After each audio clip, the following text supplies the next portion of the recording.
દિલ્હીમાં મેમાં વરસાદે 17 વર્ષનો રેકોર્ડ તોડ્યો. ઉત્તર પ્રદેશમાં 4ના મોત. દિલ્હીમાં રવિવારે સવારે વહેલી તીવ્ર પવન ફૂંકાવા અને ગાજવીજ સાથે મુશળધાર વરસાદ વરસ્યો હતો. કેટલાક કલાકોના વરસાદમાં દિલ્હીના અનેક વિસ્તારોમાં જળબંબાકાર થઈ ગયા હતા. આ સાથે દિલ્હીમાં મે મહિનામાં 186.2 મિલીમીટર વરસાદ સાથે 17 વર્ષનો રેકોર્ડ તૂટ્યો હતો. ઉત્તર પ્રદેશમાં વિવિધ જિલ્લામાં વરસાદના કારણે 4 લોકોના મોત નીપજ્યા હતા. દિલ્હીમાં રવિવારે વહેલી સવારે મુશળધાર વરસાદ થતાં મિન્ટો રોડ, એરપોર્ટ સહિત અનેક વિસ્તારોમાં પાણી ભરાઈ ગયા હતા.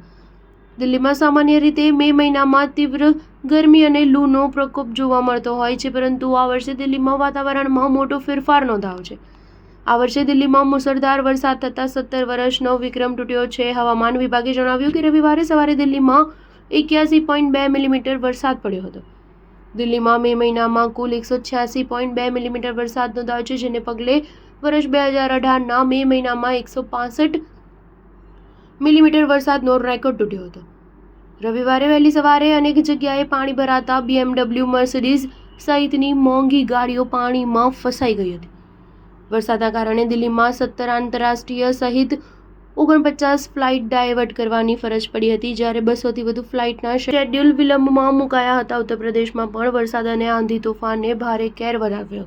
પશ્ચિમી ઉત્તર પ્રદેશના મોટાભાગના જિલ્લાઓમાં પ્રતિ કલાક 50થી 60 કિલોમીટરના ઝડપે પવન ફૂંકાયો હતો. જોકે આ સમયમાં વરસાદ સંબંધિત દુર્ઘટનાઓમાં 4 લોકોના મોત નીપજ્યા. રાજસ્થાનમાં ધૂળના તોફાન અને વરસાદના કારણે સામાન્ય જનજીવન ખોરવાઈ ગયું હતું. ખેરથલ તિજારા જિલ્લાના ભિવાડી શહેરમાં વરસાદના કારણે એક દિવાલ પડતા માતા પુત્રીના મોત નીપજ્યા હતા, જ્યારે પતિને હોસ્પિટલમાં દાખલ કરવામાં આવ્યો. વરસાદના કારણે અનેક જગ્યાએ વૃક્ષો ઉખડીને વીજ લાઇન પર તૂટી પડતા વીજ પુરવઠો ખોરવાઈ ગયો હતો. સ્ટાર ન્યૂઝ 7 હંમેશા સચ્ચાઈની સાથે.